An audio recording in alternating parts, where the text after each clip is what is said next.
if Trump comes in and does what you suggest, especially early, withdraws our support, he will be crushed politically by people saying, oh, you just surrendered. You're a surrender monkey to Putin. How does he navigate that? Well, first of all, he needs to ignore the foolish statements by people that have cost this nation untold quantities of blood and treasure. Remember, he wasn't elected to extend wars into the uncertain future. Let's step back from the Ukraine situation a little bit and look at Europe. The German government has collapsed. Eventually, and I don't think this will happen immediately, but eventually, new leadership that is nationalist will come to power in Berlin.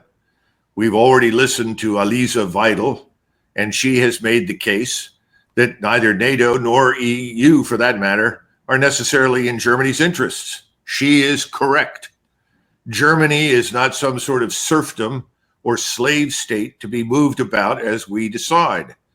The Germans need to get over the post-World War II hangover and reinvigorate their minds and understand that they have a very powerful and productive role to play in Europe to maintain the peace in Europe, which is exactly what Bismarck set out to do when Germany was unified.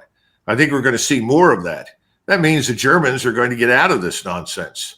The same thing is true, I think, in Paris. Once you begin looking at the polling data, listening to the people that are discussing the future of France, there's no future for what Macron stands for. That's a dead end. His state is just as stricken with debt as ours is. The era of promising everybody, everywhere, everything for nothing is ending. The so-called New Deal is no longer a fair deal or a viable deal. It's dead. England is in very serious straits. I'm surprised that Starmer is still walking around in charge. I think he's going to be kicked out. So if you look at Europe right now, they're prepared to launch on their own, regardless of what we do and what we say. And the most important state in Europe today is the same state that's been the most important state in Europe for decades, Germany. And Germany has had it. I mean, after all, they have us to thank for the destruction of the Nord Stream pipeline. They have us to thank for the deindustrialization of Germany. You know, and if you're looking for puppets who are pathetic, amoral buffoons, you have Olaf Scholz and his sidekick, Annalena Baerbock. These people are done. They're finished. They're on their way out. They'll be lucky to survive in the next 10 years, depending upon what happens in Germany. When the rage, the full picture of corruption and destruction reaches the German people, there's going to be hell to pay in Germany. You're going to have the same thing in France. You're going to have the same thing in Great Britain. So President Trump has to look beyond the buffoonish characters that he's got around him. He's got to look into the future and understand this is not 1965, 75, 85, or 95. This is a new world. Yep. Forget all of this, unipolar moment nonsense, which was never real anyway. And stop worrying about, are the Americans as a people going to be upset if they acknowledge that we are not a supreme power everywhere on the planet? They don't give a damn. Get back to basics. Americans care about what's happening here at home. They don't give a damn about Ukraine. Pack your stuff, get out, get everybody out of Poland and the Baltic states, come home. Let the Germans and others negotiate an end to this with Putin because, listen, they're the ones that have to live with this. How many times do we have to tell people Americans don't live in Europe? We live in the Western Hemisphere. We're worried about our borders. We're worried about millions, tens of millions of foreigners inside our country who are not legally here, who are responsible at least partially for the tremendous increase in criminality. All of this has to be taken seriously. Get the troops back, put them on the border, prepare for the hard work that needs to be done here at home. Forget this nonsense overseas. Well, we'll see if he ends up doing that. But one of the things that's going to, I think that potentially is going to complicate things, depending on what Trump does, if he takes your advice here. But you see that in the last piece of the Lex interview with Zelensky, which shows, in my view, the real detachment from the real world. So Lex, to his credit, tried several times during this interview to say, hey, I hear your vision about how you would like this to go, and about, you know, NATO security guarantees, future, all, get your diplomacy to get your stuff back. I get all that, but you also have reality to contend with. And if you're not willing to talk to the Russian President Vladimir Putin, then how is this going to work out? Here's what he said. More sanctions. It's okay. Not to take off sanctions. It's okay with you, but it's not going to be okay with the president of Russia. Yes, but I'm not thinking how it will be very good for him. He's still a killer. I understand, but unfortunately, the reality is that a compromise is needed in order to reach an agreement. In your understanding, the fact that he is in jailed after all the murders, he is not in jailed assuming all the murders, and no one in the world is able to put him in his place, send him to prison. Do you think this is a small compromise? This is not a small compromise, and to forgive him will not be a small compromise. To forgive, no one will forgive. This is absolutely impossible to forgive him. Okay, I can get why Zelensky and many Ukrainians would hate the Russians. That's not hard to understand at all. But if you're not even willing to, in a conversation, acknowledge it, but you have to hold your nose and make a deal. Otherwise, you know, the war won't come to an end. So my question to you, though, Doug, is if Zelensky sticks with this plan, and if Trump sticks with what's claimed as being their intention to try to put pressure on Russia, what's going to happen on the battlefield? What are the Russians going to do? The Russians are going to continue to move west. From their standpoint, they know what you and I just discussed about Europe, that the European portion of this equation, the European variable in this equation, is going to fall away. I mean, let's get real. Are we going? Somebody said to me the other day, well, what about the Lithuanians, the Latvians, and Estonians? And I said, well, I like them. They're very nice people. What do you want us to do about it? Well, we have to protect them. No, we don't.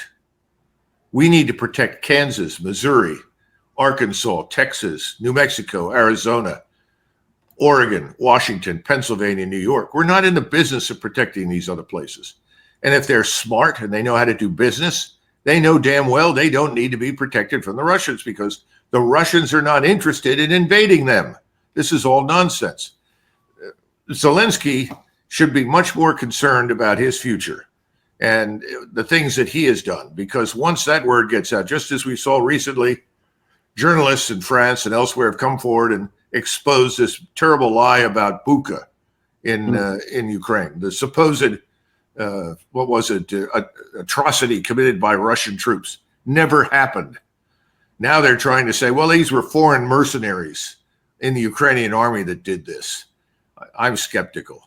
But we have seen the SBU. We know what the Ukrainian secret police is capable of. They're very much like the NKVD under Stalin. Ukrainians killed these people in a desperate attempt to drag us in.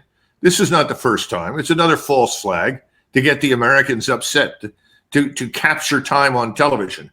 And the people that want us in Ukraine also are the people that control the mainstream media. And as a result, we're fed this sort of steady diet of lies and misinformation. Zelensky belongs in jail, at least until we can put together a plan to execute the man, because he's a criminal of the worst kind, and he has consigned Ukraine to destruction. He's done more to kill Ukraine as a state than anyone else on the planet. Wow, that's a pretty tough position there. Well, listen, look at this man. I mean, this is the man that's dragging teenagers and old men off the street to go fight the Russians. Come on, this is ridiculous. It makes no sense. This is the man that has lied to everyone about what the Russians have not done. Now, in every war, there is excess killing of various kinds. But the notion that the Russians have deliberately committed atrocity after atrocity after atrocity is a lie. He knows it, but it's in his interest to push the lie. And why is it in his interest? Because we're paying him handsomely to do it. This needs to stop. Cut off the money.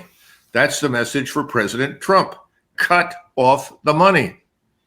Well, that would certainly have that result. There's no question about it. Last thing I want to touch on this topic here before we shift over to the Middle East is some of the news that's coming out in the last 36 hours, and that is a so-called new offensive in the Kursk area.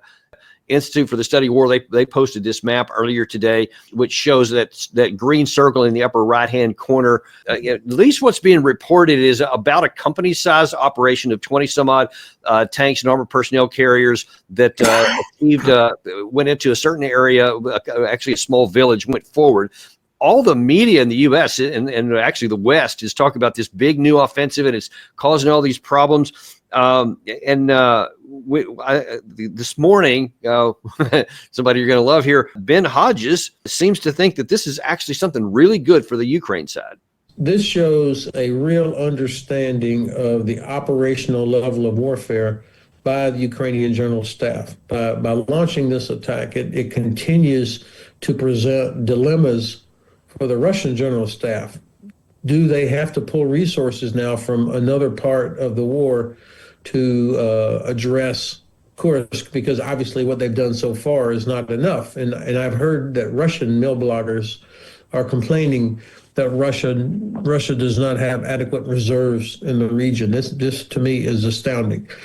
The third takeaway, of course, is this complicates things for the Russian side if they are thinking about some sort of negotiated outcome where they get to keep what they have, because obviously Ukraine controls a significant part of the Kursk Oblast. Well, Hodges is in the business of pointing to molehills and trying to convince everyone that they are mountains. This is just, food for the Western media. Pitch this to the journalists and tell them, well, Ukraine has got lots of life in it. Ukraine can still win this war. Here's your evidence. It's all nonsense. It might be useful to point out that shortly after Appomattox in April 1865, there was a battle in Texas. In fact, you may be familiar with it, Dan, since you're from that neck of the woods. And I think it was under General Kirby Smith, the Confederate commander, and they fought a Union force somewheres near the Red River, I think, and they defeated the Union force. The war was already over. It was over because Lee had surrendered, and Lee surrendered marked the end of it. In other words, there were places where the Confederates could still occasionally make inroads, but on the whole, the South was starving. It was prostrate. It couldn't manufacture arms. It was short on ammunition, and it was short on manpower. You have a similar situation today in Ukraine. Ukraine is very much in a condition similar to what the South was facing at the end of the Civil War. That's why this man, Zelensky, should be considered a criminal. He's causing unnecessary carnage and death. He's not interested in Ukraine. He wasn't appointed to his position or elected to his position to do anything for Ukraine. He was there and promised that he would end up as a billionaire, or at least 100 millionaire, if he waged war on Russia to the bitter end. And that's what he's doing. He has nowhere else to go. There's nowhere else he can hide and live other than under protection of the United States and the West.